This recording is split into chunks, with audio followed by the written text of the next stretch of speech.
jirtu kabajamtoota daawwattoota BBS oduu galgala kanaaf qabadee yaaddan isinitti himaa oduu wajjin Munawwar Ahmadi. Oduu keenya jalqabaatiin godina Wallagga Bahaa aanaa Nunnoo Qumbaa keessatti lola waraana bilisummaa Oromoo fi humnoota mootummaa jidduutti gaggeeffamaa jiruun akkuma itti fufetti jiraachuu jiraattonni himan. Akka jiraattonni himanitti torbii kana keessa yeroo garaagaraatti aanaa Nunnoo Qumbaa keessatti lolli waraana bilisummaa Oromoo fi loltoota mootummaa jidduutti gaggeeffamaa ture. Haaluma kanaan guyyaa dheengaddaa fulbana 7 bara 2020 takka aanaa Nunnoo Qumbaa naannawaa Adaree Jaamutti lola gaggeeffamee loltoota mootummaa irraa miidhaan guddaan dhaqqabee jiraachuun himamee jira. Lola dheengaddaa saniin humnoonni mootummaa 13 ajjeefamuu fi 16 madaa'uu namni dubbifne kun himee jira. Dabaluunis saanicha keessatti lolli waraana bilisummaa Oromoo fi humnoota mootummaa jidduutti gaggeeffamaa jiru akkuma itti fufetti jiraatus odeeffannicha iddoo hundaa walitti qabuuf rakkisaa ta'uun himamee jira. Waraanni mootummaa kanneen lolicha irraa lubbuun hafan wayita gara magaalaa deebi'anitti namoota nagayaa argan ajjeesuu fi reebicha hamaa irratti raawwachuun kana malees manneen qotee bultoota ibiddaan barbadeessuun waan baratamaa dhufee jira namni Wallagga Bahaa aanaa Nunnoo Qumbaarraa dubbifne kun. Godinni kan ta'e aanaa Nunnoo Qumbaa ganda Adaree kan jedhamu garaagaratti. Lola tarkaanfii jabaa waraanee ture onkolaa irratti. Tarkaanfii fudhatuun yeroo sana madoo cimaa kan ta'e nama torba kan yeroo sana lubbuudhaan bahe immoo nama 13 madoo yaalaan immoo nama 9. Haalli achi jiru bareedaadhaamaa fi eeggasii haalli hundaa'u tasgabbaa'ee jira. Iddoo hundaatii immoo tarkaanfii fudhatamaa jira yeroo qabu. Sirnaanii hunda isaa calaqqee adda baafne malee naannoo boo jedhatti tarkaanfii fudhatamaa tureera.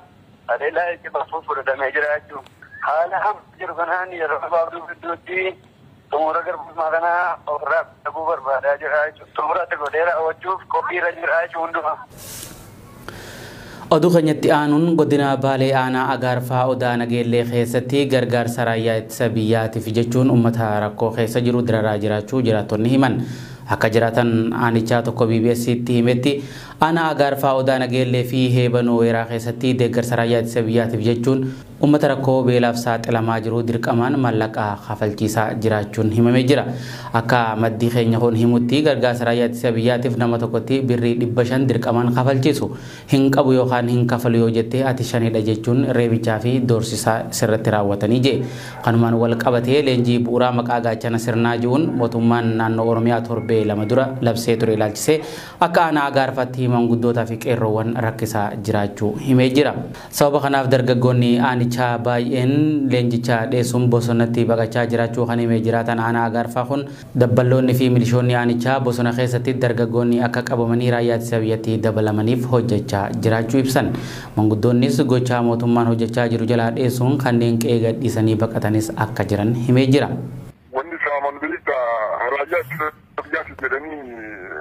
akkasumatti raashina bakka buusanii ammallee deebi'ee mallaqa hamma nan jenne uummata irra garraabsanii uummata dhumaa jiru uummata baraan yeroo ammaa dhumaa jirutti dhimma akkanaa kana raawwatanii gara kan itti ittisa jedhanii uummata dararanii ari'aa jiran yeroo ammaa. Dhiitaa jedhanii isin sana dalchiinanii dirqamaan akkanatti gandarratti ari'aa jiran yeroo ammaa qeerroo keessattuu ari'aa jiran. Keessattuu naannoo Agaarfaa aanaa Agaarfaa keessatti wanni itti ulfaatu keessattuu naafxanyaan dararamaan eessa jira yoo jette Heebanoo Weeraa keessa jira. Akkasumas Odaa keessatti dhimmi akkanaa kun gabbu'ee jira. Yeroo amma darastii keessatti bilchaatii naafxanyoo baate yoo jenne Heebanoo Weeraati namni isaa bu'uuru wanni itti gabbu'ee dararaa jiruu fi gandarraa ijaarame wanni sun haga aanaa deemiti. Haga aanaatitti ijaarame uummata Oromoo fi ammoo saamuu gara dhimma akkanaa gaggeessuutu jira. Kan geessuun qaadii kuusumaanii ta'a. Godina addaa saba Oromoo Walloo aanaa Baatee keessatti miseensonni raayyaa ittisa biyyaa lolarraa dheessan aanicha keessatti baay'achaa jiraachuun himamee jira. Lola kaaba Itoophiyaa naannoo Amaaraa fi Afaaritti gaggeeffamaa jiruun lubbuun namoota baay'ee galaafachuu buqqaatii fi qabeenyi hammi isaa hin beekamne barbadaa'uun ni beekama. Lolicha irratti kanneen ajjeefaman malees kanneen loltoota faallaa isaaniitiin booji'aman baay'een marsaalee hawaasummaa irratti mul'ataa ture. Kanneen naannawaa lolichaatti meeshaa waraanaa fi uffata waraanaa jijjiirratanii baadiyyaa qotee bultootaa fi horsiisee bultoota biratti baqatanis jiraachuu jiraatan aanaa Baatee kun himee jira. Dabaluunis aanaan Baatee iddoo lolli itti deemaa jiru irraa fageenya guddaa waan hin qabneef wayita meeshaan lolaa dhukkaafamu ni dhagahamaa jee.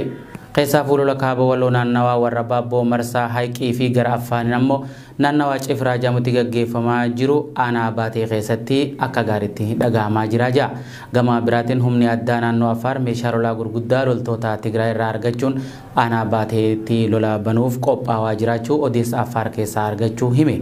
Kanaaf uummanni Oromoo walloo yeroo kamuu caalaa akka of hin daganne jechuun hime.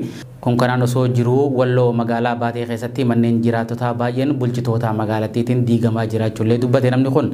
Sababni isaatis manneen seeraan alaa ijaarame jechuun ija. Wayita uummanni keenya kallattii baay'een lola itti deemaa jiru ofirraa ilaalaa jirutti bulchitoonni manneen jiraattotaa waggoota dheeraa dura ijaarame diiguun uummata burjaajessaa jiraachuus komatee jira.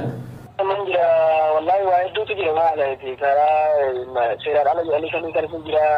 Lama famuun waa'ee dhimma waraanaa wal qabatees uummata afaan faajjeessuun jira uummanni diduunis ni jira waa hedduutu jira. Wanni kanaa kun ilma jedhu baadha mana ana jedhanii faasila mana uummata keenyaa diiguu miti jarri barra biyya diiguu irraa oduutu bayoom jetteeti biyyoo diigaa jiru mana nama dhuunfaa diiguun waan akkanaa wanni jedhu qabu garuu isaan mana nama dhuunfaa mana seeraan alaa ijaarsa seeraan alaa jedhanii faa uummata keenya irra bobba'anii ilma jira kun jechuudha ijaarsa dhorkuunis ni jira ka ijaarame diiguunis ni jira jechuudha. Affaariin meeshaa gurguddaa meeshaa ammayyaa adda bilisa baasaa uummata Tigraay irraa fudhachaa jira. Baatee seennee baatee booji'uudhaaf yookaan waan baatee keessa jiru qabeenya uummataa saamuudhaaf karoora akka qaban oduun nu qaqqabaa jira jechuudha. Yoom akka ta'ee fi sa'aa kamitti akka ta'u waan irraa beeknu hin qabu malee. Lolli asirraan karaa warra Baabboo Marsaa iddoo jedhamu jira. Karaa asiin eessa Haiqiidhaan arma jalaan immoo karaa Cifraatiin Affaar Kilili keessa jechuu naannoo Cifraa awuraa iddoo jedhamu jira akkaabii jechuudha naannoo kanatti kan lolli hammaatee jiru jechuudha. Yuunivarsiitii Diilaa irraa barsiisaan lola kaaba Itoophiyaa irratti hirmaatee ture heduu yuunivarsiitiin beeksisee ture.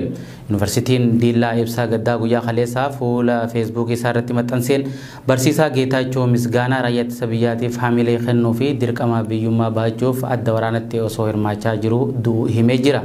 Akka ibsa yuunivarsiitii irraa bahetti barsiisaa Geetaachoo yuunivarsiitii Diilaatti kutaa barnoota gaazexeessummaa fi qunnamtii ta'uun tajaajilaa ture jira. Barsiisaa Geetaachoon wayitaa gara adda waraanaa deemutti suuraa miseensota raayyaa ittisa biyyaa jidduu dhaabbatee isaa meeshaa lolaa hin qabne agarsiisuu mul'atee jira.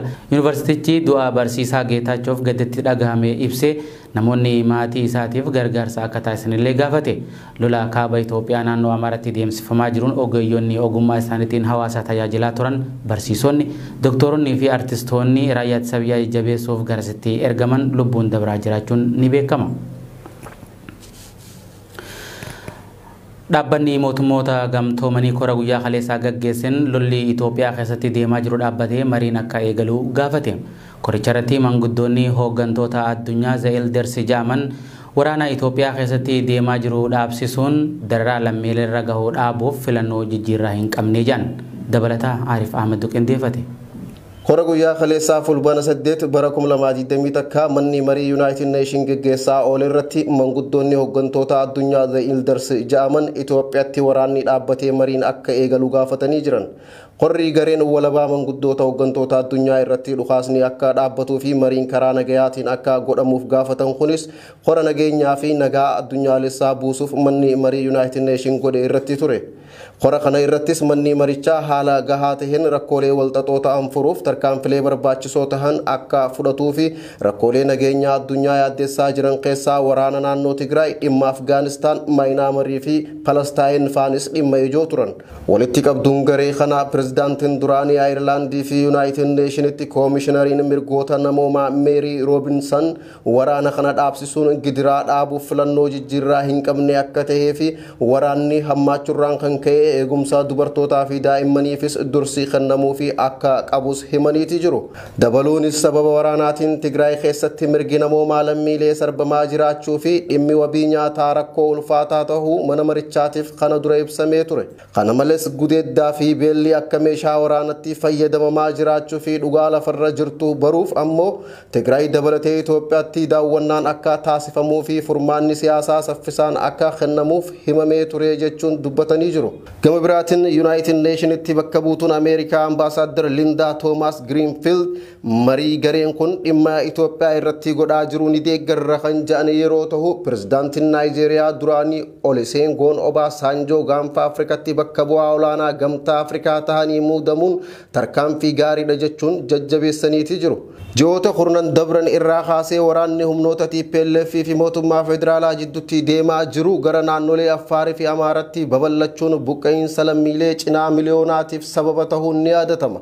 Naannoo Affaar keessatti namoonni 112 ol qeerraa buqqa'uu dhaabbanni World Food Program kan beeksise yeroo ta'u USAID ammoo ibsa baaseen Tigraay keessatti namoonni 900 tahan sadarkaa beelaaf saaxilamurra kan gahanii fi kanneen miliyoona 5 tahan deeggarsi namoomaa hatattamaa akka isaan barbaachisu beeksiseeti jira.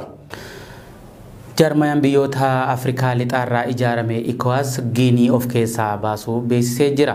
Kunis humni waraanaa biyyattii pirezidaantii isaanii Alfaa Koondee aangorraa fonqolchuun erga aangoo qabataniin booda Giiniin jarmayaa biyyoota lixaa Afrikaa ECOWAS keessaa baafamuu ministeerri dhimma alaa Burkina Faso Alfaa Baarii himaniiti jiran. ECOWAS jarmayni biyyoota 15 irraa ijaarame ibsa laatiin pirezidaantii Alfaa Koondeen bakka itti ogguramanii jiranii hatattamaan akka hiikamanis gaafatee jira.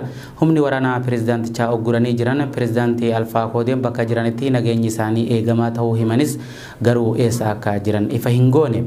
Miseensonni humna waraanaa Giinii pirezidaanticha ogguran konkolaataa keessa kaa'anii yeroo deemanii fi mana tokko keessa teessanii yeroo bishaan dhiduu fi uffata jijjiirratoo ni feetaa jedhaniin mul'atee ture. Gareen humna waraanaa yeroo ammaa aangoo qabate hidhamtoota siyaasaa bulchiinsa Alfaa Koondeetiin hidhaman 80 ta'an akkasumas namoota 400 kanneen hiriira mormii bara 2020 irratti hidhaman hiikee jira.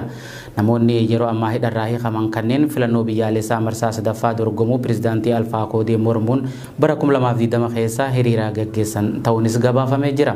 Giinii dabalatee biyyoota lixa Afrikaa keessatti fonqolchi mootummaa kun isa duraatii miti. Kana duras biyyoota akka Maalii fi Niijer keessattis raawwatee akka ture gabaasni BBC baasee ni addeessa. Tolega kabajamtoota daawwattoota BBS oduun galgala kanaaf qabannee dhiyaannee isaan gammaa daawwattanii hanga si wajjin ture Munawwar Ahmad ogeessi kaameraaf tekniika Abdii Jamaalis nafaana ture qophiilee biraatiin walitti deebinaa nagaan ture.